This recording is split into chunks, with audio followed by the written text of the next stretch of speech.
prepare yourself. You are listening to the Red Pill Hardcore Radio Show. House Baby.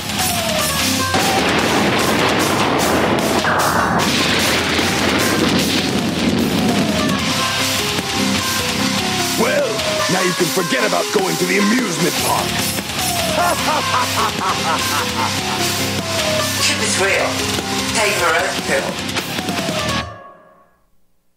Yeah, that's right. Playtime is over. You are listening to the Red Pill Hardcore Radio Show. I'm your host, V. I'm joined by my two favorite co-hosts, Will and Bill the Butcher. And I believe we have Joyce on the line, Joyce the Voice, whom we've had on last night, and her story is so incredible. It's almost incredulous to the unwoken mind. But this is something that we all need to hear because it needs to happen. So I do believe we left off on a call where she played a recording of the doctor saying that there were so many things wrong and there were solutions, and basically I believe trying to sell her something. But there are issues here that there's so many issues that need to be touched on here, but we've got finite time period to do so. So I think we need to jump ahead and get to the point to where you were upset, Joyce, and you threatened to sue. What happened? I threatened to sue, and the next morning, so to recap on that phone call, it was just the doctor was telling me to basically get my affairs in order. These things can happen, and we don't know why to people. Their bodies just attack themselves, they told me. So I threatened to sue because I was in the emergency room the evening before. I had a lot of pain, pelvic pain, digestive pain. And at this point, I didn't know that I had a fractured pelvis. They never told me, even though I had it x-rayed in a different hospital. Even though it says that it's fractured, I have a crushed pelvis. They didn't tell me. I do not know why. I do not know. Multiple times I've gone to the hospitals with broken bones, and they will not diagnose me properly. Then I will go into a walk-in clinic, and then I'll get properly diagnosed. So I don't know. I'm in TI. So so the next morning I went to the administration from the emergency room because they didn't treat me correctly very well. I had this pain. They didn't do anything. They did an x-ray, and they didn't tell me anything from that except that I had gas. They didn't tell me anything about my pelvis. They didn't tell me anything about my digestive pain. And they gave me an enema. And I was very upset by that. So, and that wasn't solving the problems that I was having. That's insult to injury, literally. Yeah. So the next morning, I had just heard, I had 2 weeks prior spoken to the doctor at Columbia Presbyterian, and the recording that I had told let you listen to, for them to explain why my PET scan glows like a Christmas tree, why it's glowing all over the place. It's glowing in their abdominal area. It's glowing. There's spots that it's glowing all over. So, and they wouldn't give me any explanation. So I showed this to the administrative person at the hospital. They said, okay, go to the emergency room. We'll see you again. So I'm like, okay. I moved my car around to a different parking lot. I went back into the emergency room, and instead of now, I've gone back to an emergency room before in the same day, and they just reopen the file. They don't open a whole new file. This time they opened a whole new file. They sat me in there and they asked me a bunch of questions, that more than they asked me the night before. Again, I didn't realize what they were doing. They even I had picked up a prescription, a pain medicine on my way to the hospital, because I went to the hospital because I had a neurology appointment. So I said, well, while I'm here, I'm going to tell administration how I feel about them from the night before. So she went through. She took my bag. I just happened to have my pharmacy. I didn't want my pain pills laying in the car while I was in the emergency room, so I had them with me. And she's like, "Oh, what's this?" And she grabbed it and she took it and whatever. She didn't keep it, but she wrote it down in her notes that I was on a prescription of pain pill. And so about a half hour later, they decided they're going to give me a CAT scan. So I'm drinking the drink that it takes 2 hours to drink. And a half hour later, and I know it's a half hour because I got a quarter of the way through the drinks, the psychiatrist was sent over. Now they did a chest x-ray this time and not a pelvic x-ray. I don't know why they did a chest x-ray. They didn't do one the night before. But they sent over a psychiatrist, and then they put me in the psych unit for no reason. No reason whatsoever. I said, why? They wouldn't give me a reason. And because I threatened the night before, that's why. It was retaliation. So they ended up calling my family. They called CPS, but it didn't make a difference because I had, or at this point, already had, since I spoke to Columbia, I already had a temporary guardianship notarized and signed for my Cub Scout leader girlfriend. She was my assistant. And so my son was with her. So there was nothing that they can do, although that didn't matter in the future. So they kept How me long there did you a week. stay in the psych ward? They kept me there a week. They told I was the only one in the psych unit against my will. I think there were 30 patients. I was the only one in against my will. I was the only one who was sane. I was the only one who, was actually in pain at the medicine. They actually gave me my pain medicine from my pain pill bottle. And the nurse So made they the ignored remark, the 72 hours.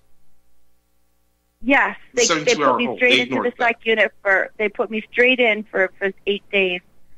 And they gave me my pain prescription from my bottle. The nurse remarked, I'm not used to giving pain medications to patients. I'm used to taking it away. They gave me stool softeners. They gave me Mylanta, not Mylanta, whatever, milk of magnesia. They gave me prune juice. They gave me oatmeal. They gave me all the things to help me to have a bowel movement, which they denied I had any pelvic problems or abdominal problems. But they gave me all those things. And they gave me pain pills from my pain bottle. So they abused me. Well, I want to add here my quick experience. I'm going to want my co-host to jump in on this. Now, I have chronic neck pain. I literally can pop my neck as many times as I try. Ugh.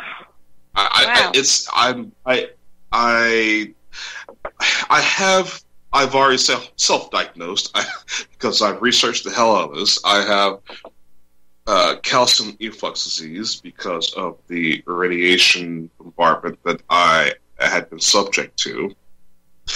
But I'm pretty sure that the hospitals will tell you something else. But my stay in California, I went to the hospital many a times, and there's nothing wrong with you.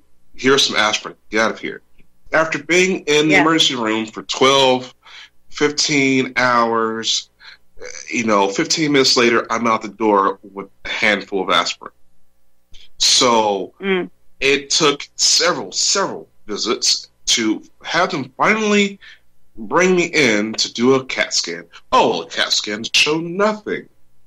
And I made it very clear to them, I'm in horrendous pain. And I did my little neck popping ritual in front of the nurse. She's like, oh my God. So, got me into a room.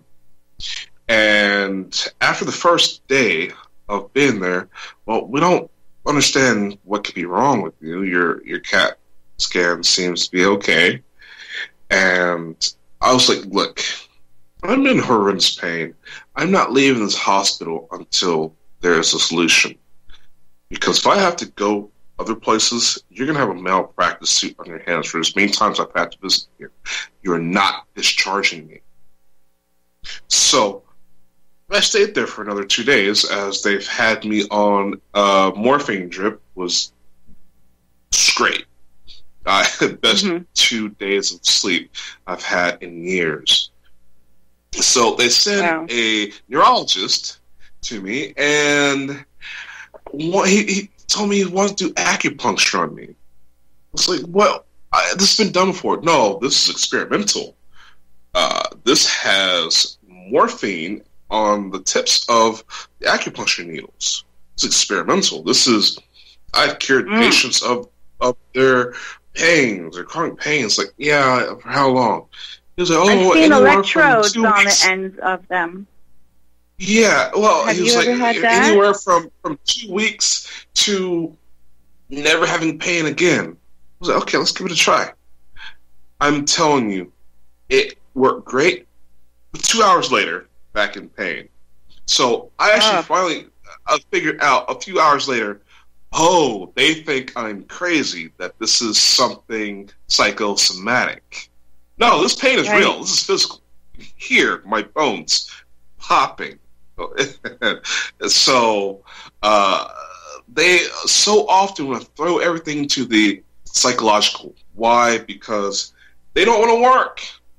The medical industry takes up millions and billions of dollars from everybody, but they don't want to work.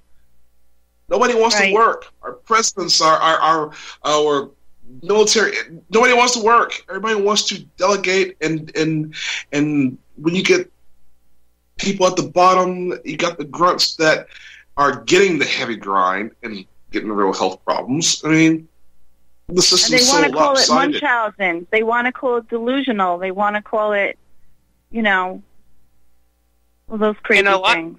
And there's no such thing as Munchausen. It means that somebody's lying. That's what it means. Usually it's a doctor.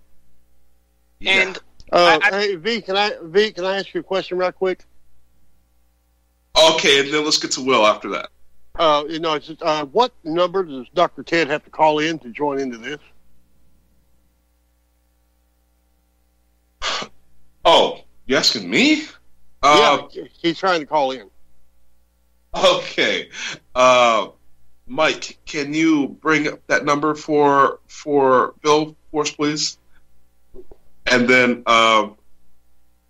Will, what were you going to say? No, I was just going to say, you're right. There are a lot of doctors who are nefarious characters, but there are a lot of good doctors out there that are well-intentioned.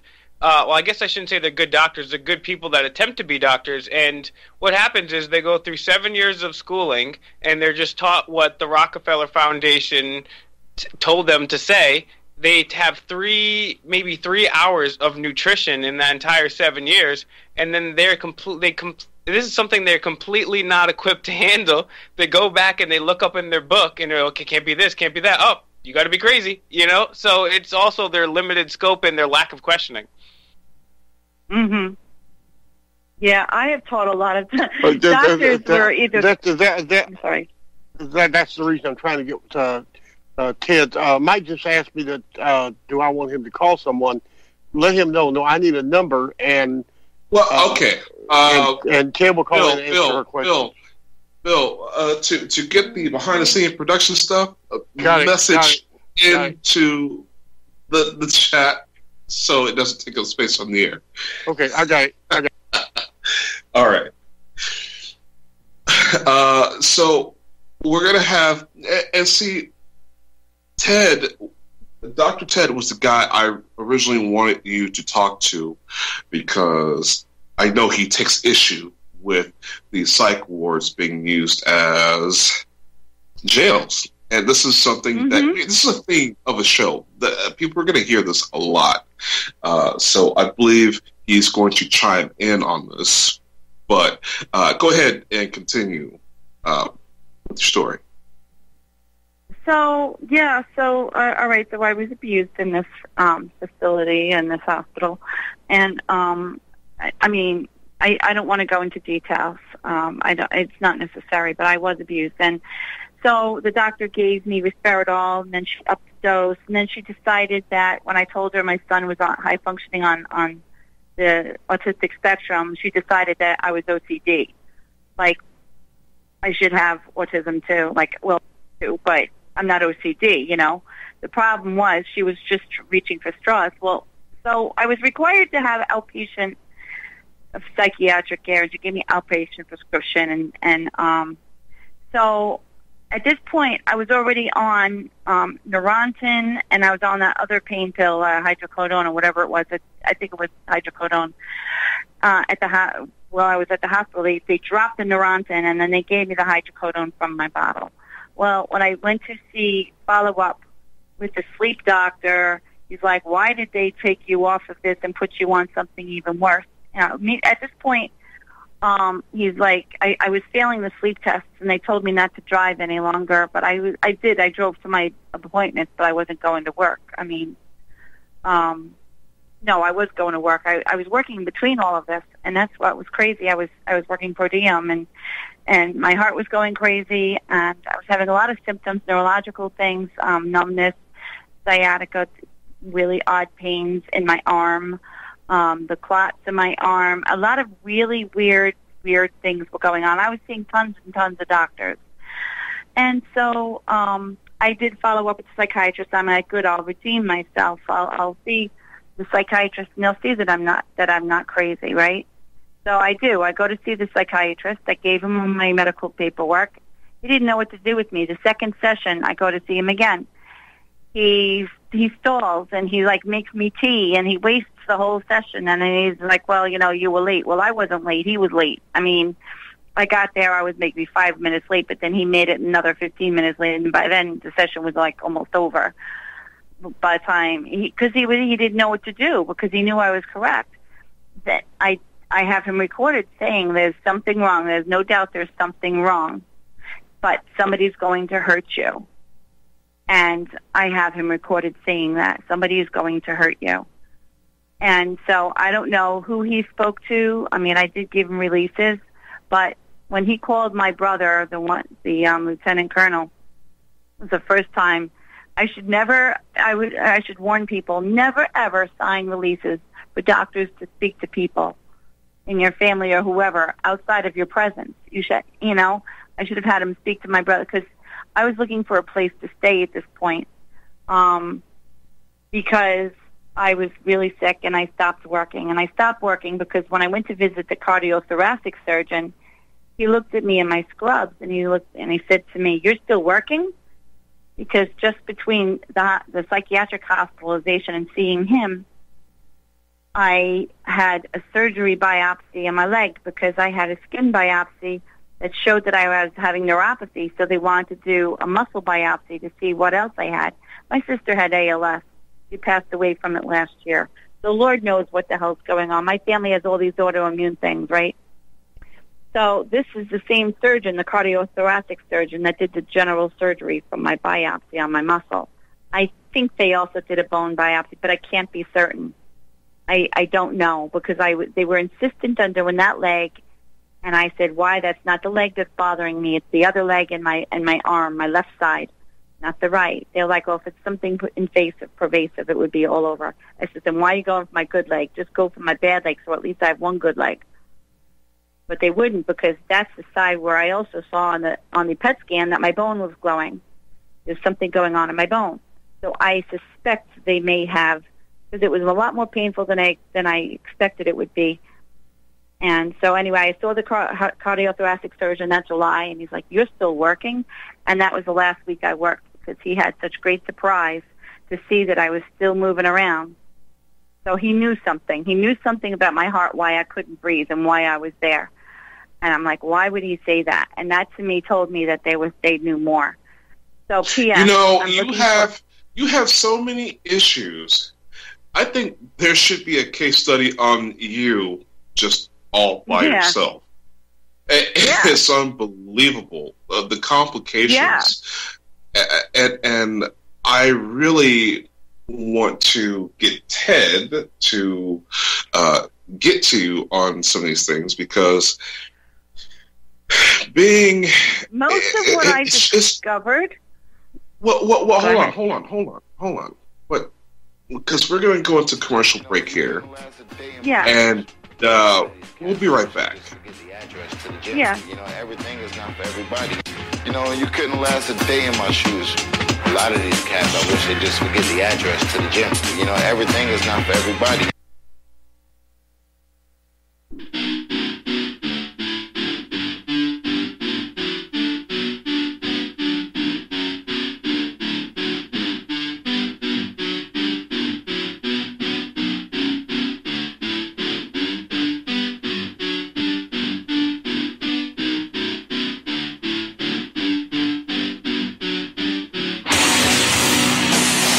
Yes, and we are back from commercial break.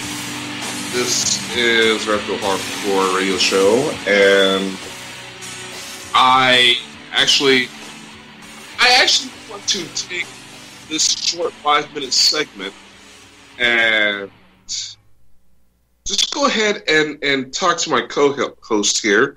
So we're going to talk about you, Joyce, for 5 minutes here. I want to hear what they have to say about what's going on here. Will, are you there? Yeah, so I would just say that it's frighteningly similar to a lot of stories I've been hearing. As you know, or well aware, I'm on the DCYF trail here in Rhode Island, which is like the CPS thing here, and I've had dozens of people come to me and say, hey, I can't find a lawyer. There aren't any good lawyers. Then I have a whistleblower in the Department of Health. She can't find a good lawyer. Then we got the whistleblower in the food bank can't find a good lawyer. I was arrested in a public area for filming, later dismissed. I couldn't find anybody.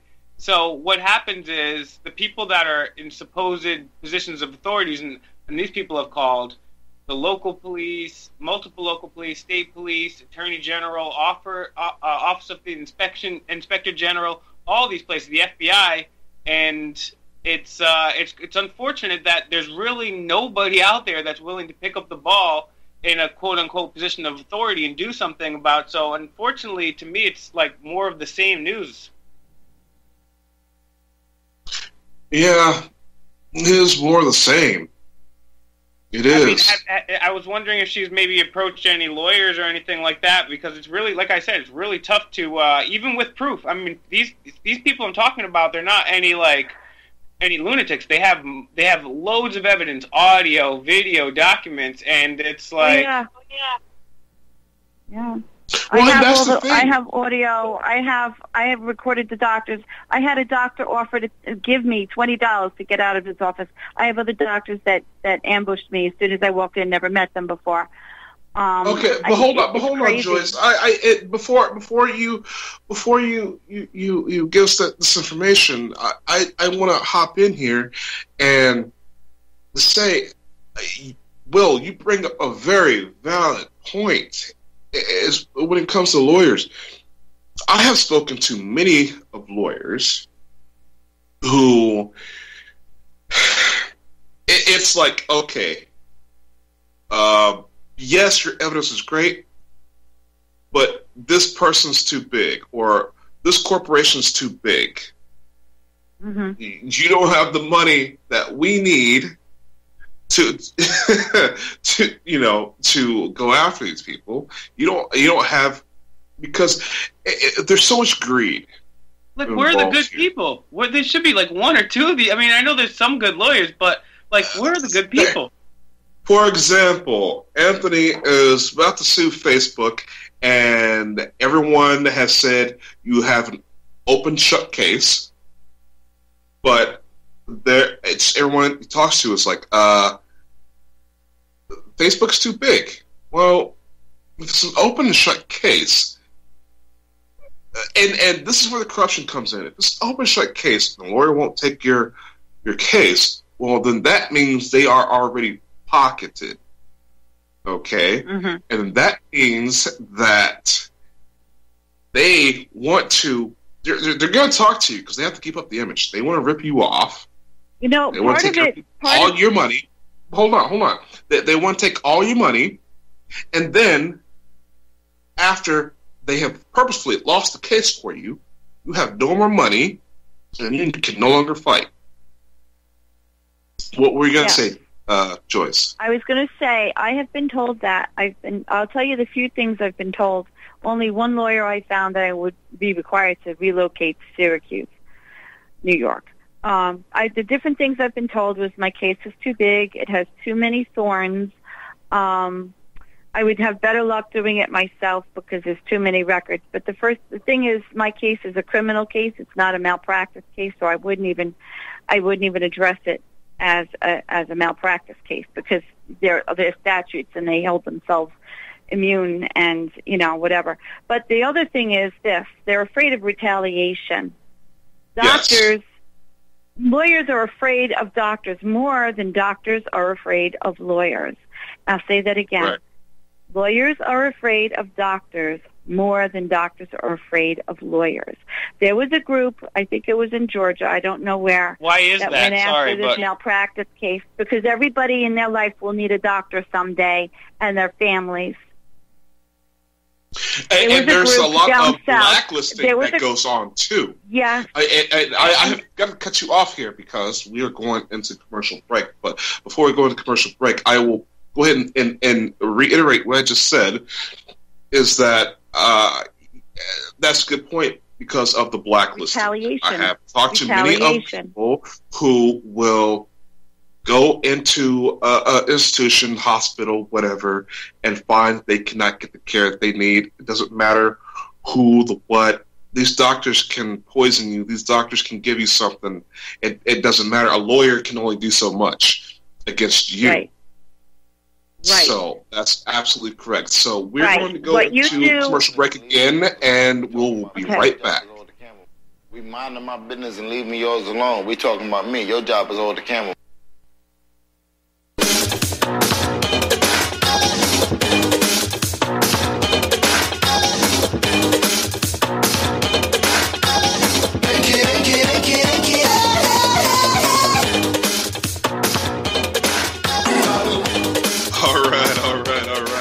I want to give a shout out to our engineer because he does such an awesome job with this show.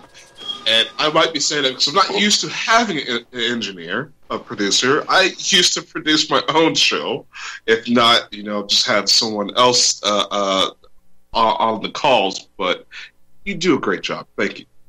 And I want to hop back in here, and I know Bill the Butcher wants to cut into this. So go ahead, Bill. Yes, Joyce, again, thank you for coming on our show.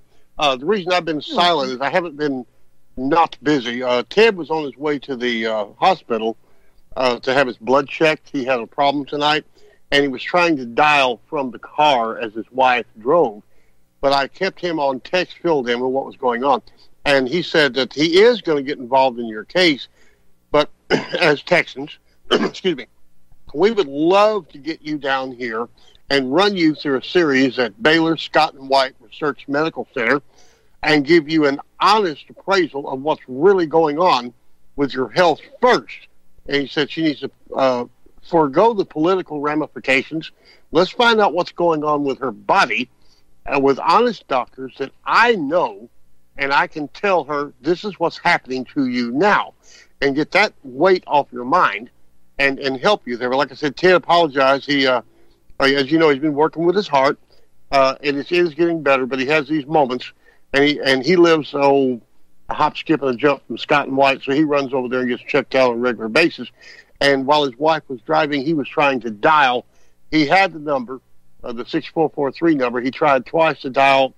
He may have misdialed. I don't know. But he is listening. He is appraised of what's going on. It seems to me, personally, what's happening is where you're at. You've got one thing after another, both political and medical, stacking upon you. And you can't trust anyone because they're not giving you a straight answer. And that's what, like Ted said, remind her. A little while back, we had the Ebola scare when the gentleman flew in from Nigeria, and he died in Dallas. And the two nurses that attended him both came down with Ebola. So their blood was sent to the Research Institute and the University of Texas. And if you notice, we don't have any Ebola anymore in America. It's done. And so what we need to do is get you an honest appraisal for your health, because your mind, and T can verify this, part of what the stalkers use on TIs is the mind. They use that, you become terrified, confused, you don't know what's going on, and your mind controls your body.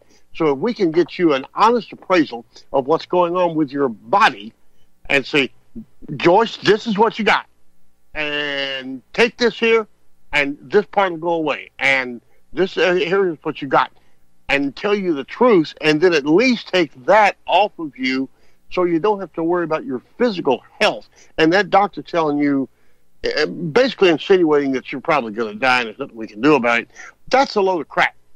That is a load of I've crap. actually come to the point where I know that God's got it, because I should have been dead by now, and I'm still here. And thank God I'm an occupational therapist, and I know how to live healthy and holistically.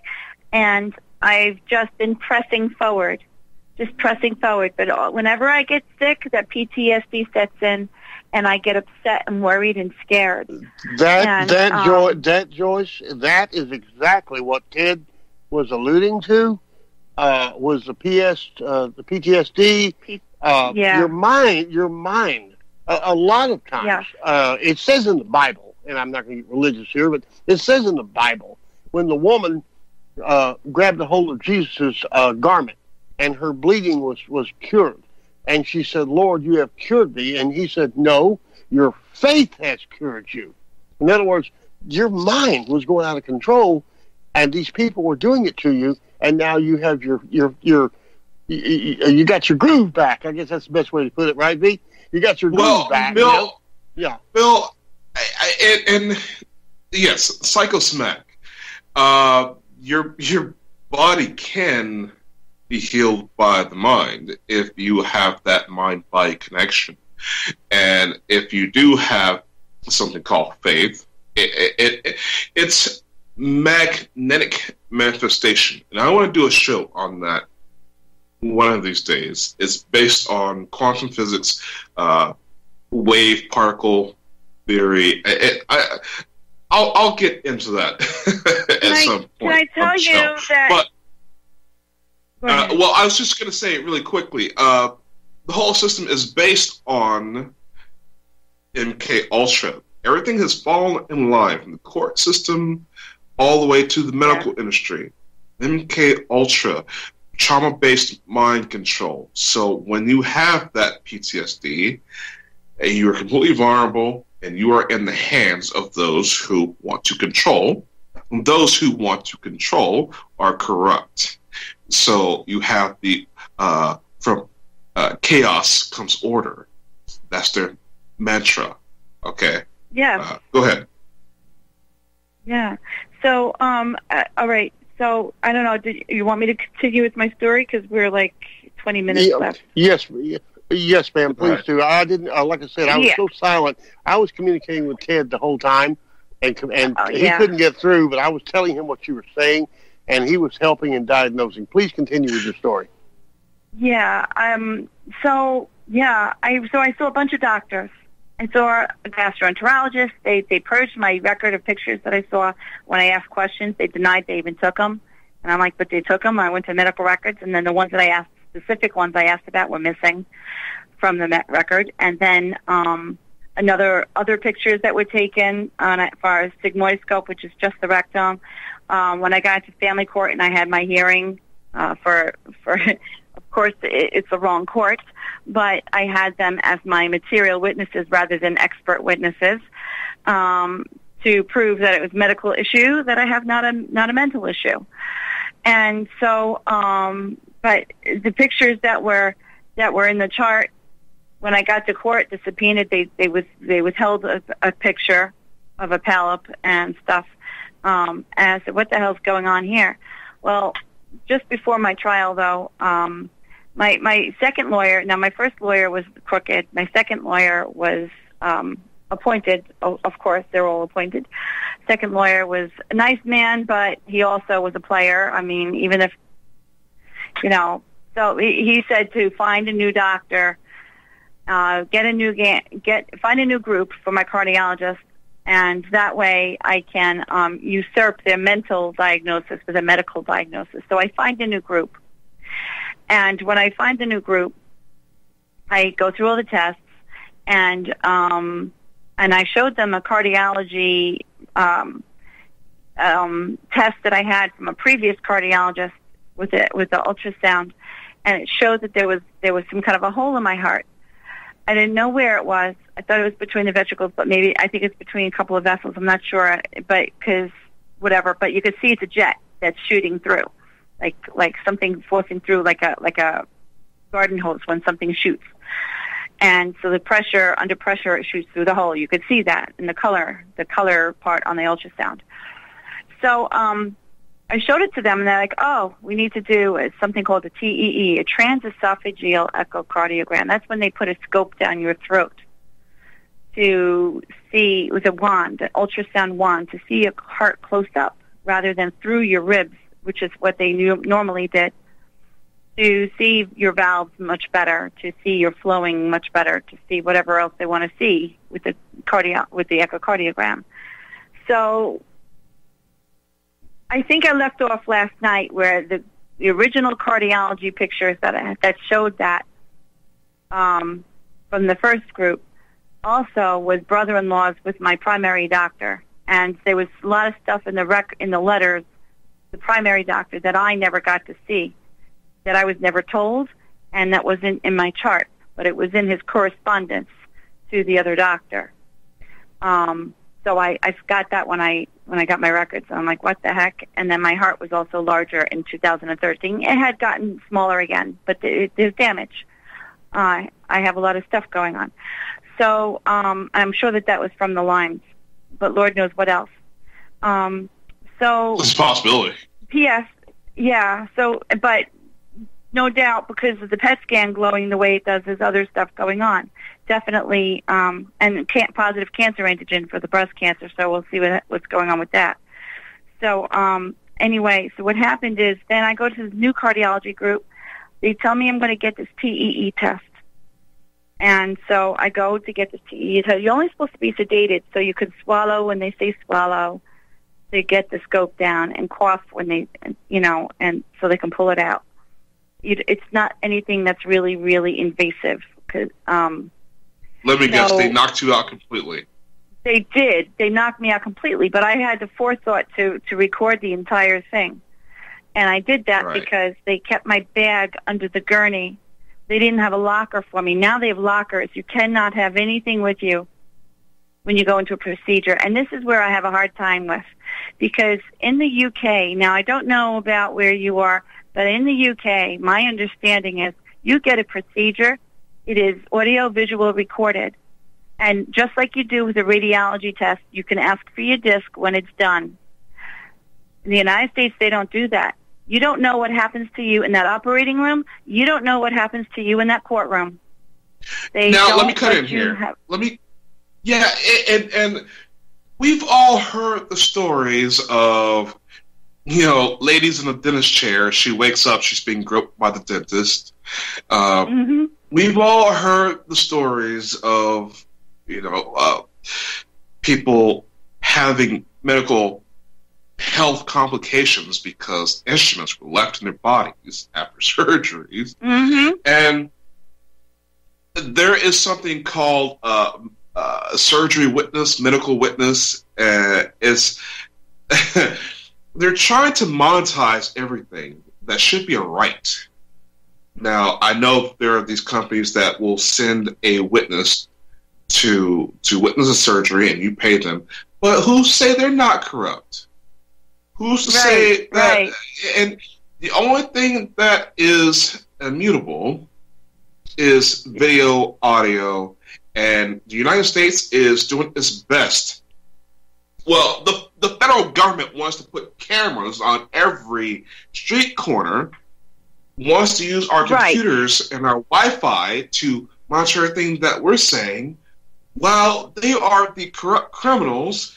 And with them being the public servants, they need to have their phone lines completely open to the public. Every time they pick up the phone, there should be servers of people listening from the public. Yes. There should be cameras in every politician's office. There should be cameras in every police in every courtroom. We should be allowed to record. Accessible to the public. Now, it's not happening because of the level of corruption. People don't understand. If the UK will do this and the United States won't, I have made the comparison to Nazi Germany and America today, and people are so brainwashed in Yep. United States, it's unbelievable. I tell people in the United States all the time, travel outside of the United States, go to other countries, Yep. go to Europe, go to other places, and you'll find out that home of the free garbage is just propaganda, and you have been put in a mental prison. Oh, did you hear my latest song, Constitution? It's a good song. And you know what? we'll have you play it for us one day, but I want to let the producer know, please let us skip the break, and I want to hear what my co-host has to say about this. Will, are you there? Yeah, you guys there? Okay, yeah. No, I really think that it's going to be like a slow process. I'm one of those people that thinks, we have to go ahead and I guess I'm very impatient when it comes to getting things resolved, I guess is the best way to say it. But I think we need more people to start getting educated themselves. I think we need more people out there, young people, to be lawyers, to grow up and be lawyers for the righteous reasons. I think that would be very important. And then, we need more of these holistic doctors to take prominence. And we really just need people to go ahead and put themselves on the line and put their names on the line. I think just listening to her story, if there was one, man that stood up, one woman that stood up, could have completely altered the entire nature of her story. And it just seems like failures over and over and over again. So it's just a very sad story, and I'm very thankful that she has the courage to come on and talk about it with us. And we need counter surveillance, documentation. And with my show, Family Case Files, I always tell my guests to, before you leave out of the courtroom, for any session, for any hearing, do not leave that building without your paperwork. Because if you let the whole charade go on, then you go back later and ask for paperwork, you're going to find that you can't get your paperwork because of this reason, that reason, or you get back altered documents because you didn't hear this, you didn't hear that was not said. You're going to get altered documents. We need all of these spot documentation, and as I can see right here, this is flowing over into the medical industry. It's not just the corrupt courts. Now the industry is corrupt.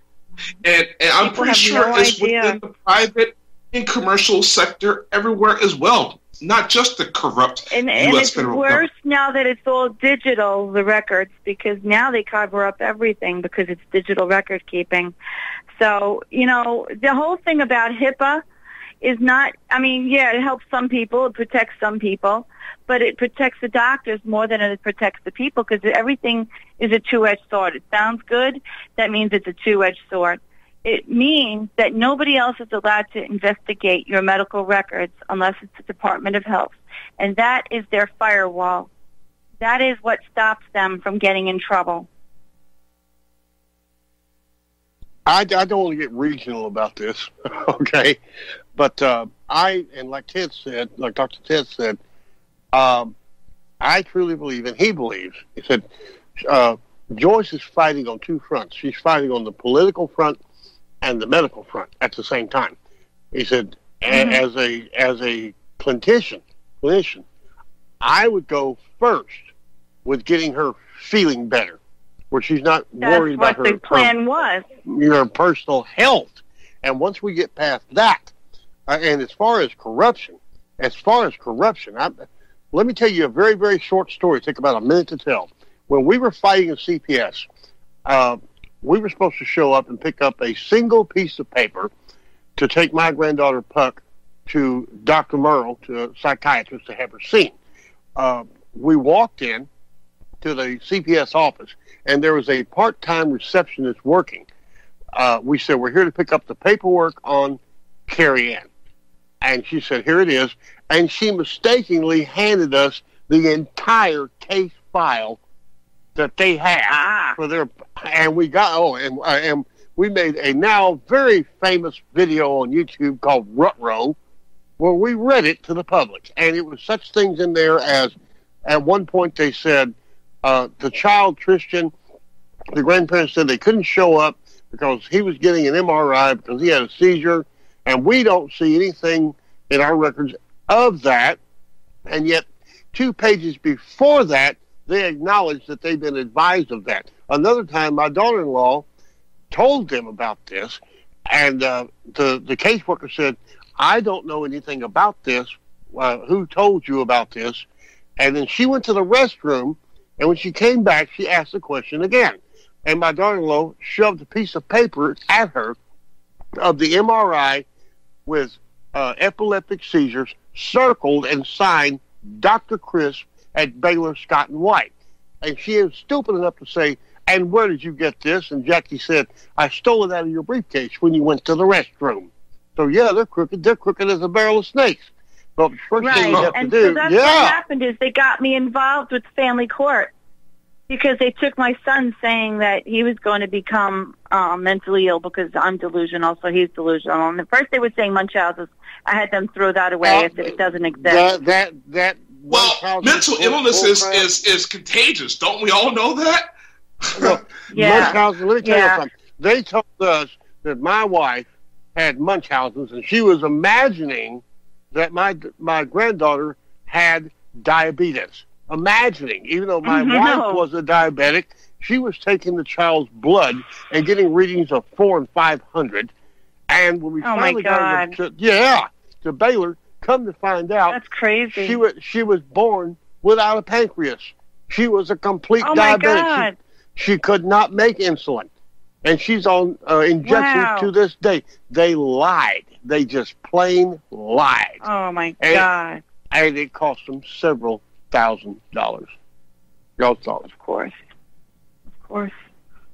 yeah. So I didn't know I was pregnant when I had this test. I didn't think I could get pregnant. And then I was very depressed after they took my son. And so I had to go through all these tests and his medical tests. And so I did the cardiology thing, and I went for the TEE, and that's when they knocked me out. But they didn't tell me that I was pregnant. And on the recording, you can tell that the nurse had asked me my information. She doesn't even. It's so. It's just so much. Well, okay. Let's back up here. Do you have factual? Do you have documentation? I have medical records that does actually, not. But hold on. Do you have? They factual, falsified it. But your pregnancy, that was. They lied about that. They lied. Okay. So on paper, it says that you were not pregnant? That's right. That's right. So how do you know that you were pregnant? What happened, let me tell you what happened.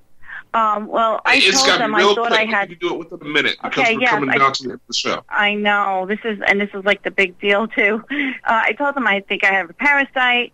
I knew that there was problems. I have pictures of, my cervix. There was something going on with my pelvis. I was all swollen down there. I didn't know what was going on. I thought I had a parasite. I didn't know I was pregnant. I didn't know I could get pregnant.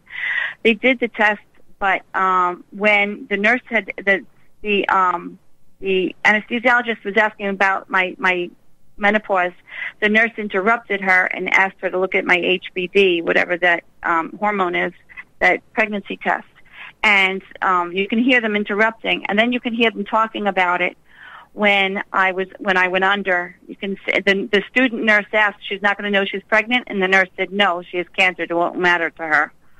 And then, and then I had the miscarriage, but I also have ultrasounds, and I have other stuff that happened prior to that. Now, I first thought I heard the recording. I first heard the recording in the hospital. I was so upset that I didn't listen so carefully because I knew that they did stuff to me. But like a week later, I listened carefully, and I thought I heard them say I was pregnant, and I told my girlfriend I was pregnant. And she said, no, you weren't. You're just hearing things because you're upset. The following week, I lost it. But you have it recorded. And I have it recorded. I want the listeners to have a place to go and listen to these things, Yes, if you can I'll tell you the direct them- YouTube. Yes, it's called Medical Malpractice, Joyce's Story, #8. Medical Malpractice, Joyce's Story, #8. That has the actual recording of what happened to me. Okay. And Joyce, I am infuriated because of what you went through, and I'm And very then, of sorry. course, All I can do the family is give court you denies it.